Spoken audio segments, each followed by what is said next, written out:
Hello everyone, this is Shad from 𝕸₂ Medical Center. I'm really delighted to be at SASIS Studio 2024 in Jeddah.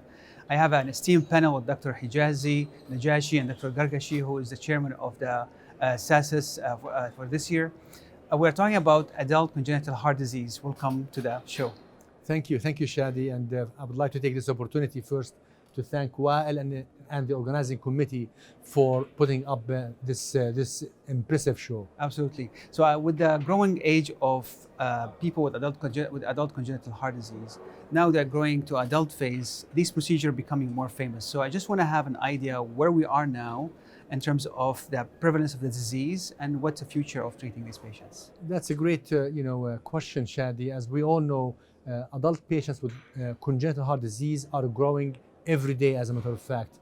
In the US, because we have solid statistics, every year approximately 30,000 children graduate from being children above the age of 18 to become adult.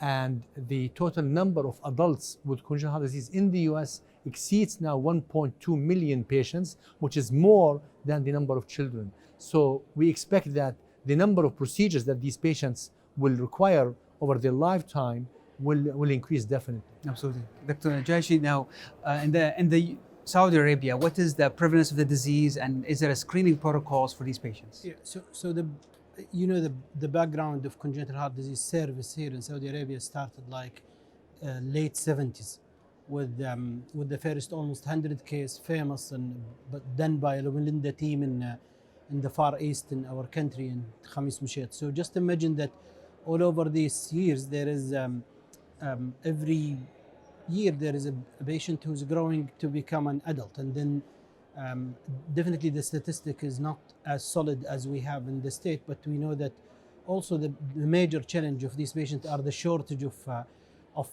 physicians who could serve those patients. So like recently there is only less than 500 physicians in the US who serve more than 1.2 or more patients. So I think the challenge is with the volume of the patient getting older. These patients need different techniques than the pediatric, than the adult, and the service is there for them, but it's also a challenge for them. Absolutely. Dr. 𝕨, now you are with this year being the president of the SASIS. He has a great presence for congenital program can you just walk the audience of what was the plan and what was covered during this conference? Yeah, so from day one, after the election of the current board of the Saudi Arabian Cardiac Intervention Society, we immediately went and we established a very important track under SASIS, which is the Adult Congenital Intervention Working Group. So I learned this trick from Dr. Hijazi when he was the president of SCAI at that time, and when they established the adult congenital track under SCAI. So, and I choose the right person, Dr. Khalid AlNajashi, the person I know for years and years. Me and him, we trained in Toronto, so to lead this program. We had a very successful participation in SASIS Studio the last year and this year. In addition to that, we established a series of educational webinars, online, virtual, to promote education for the society, for the cardiology physician who is not really dealing with the congenital cases, telling them how to diagnose, where to transfer, when to transfer. We had at least 8 or 10 webinars so far, and we have a plan for the 2024 full schedule, busy schedule, and Khalid is distributing the energy to the group with him, and I'm sure they will do a great program next year. Absolutely. Back to you, Dr. Hijazi. Now, with the future, what do you see the future of adult congenital? I mean, I always tell people that the future is bright because truly nowadays, compared to 10, 15 years ago, what we have available to us as physicians in terms of technology, we can help more patients that previously thought either definitely open heart surgery or we can't offer them anything.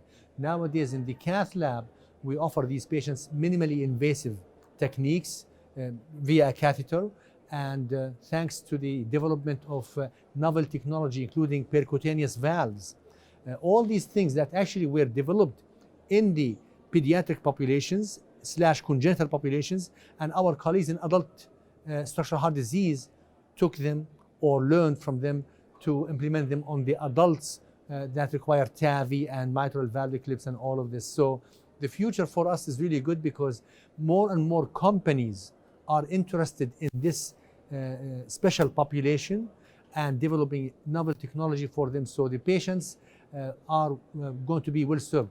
We want to make sure that if the lay people are watching this segment, to understand that the fact that your loved one had surgery during childhood does not mean that they were cured.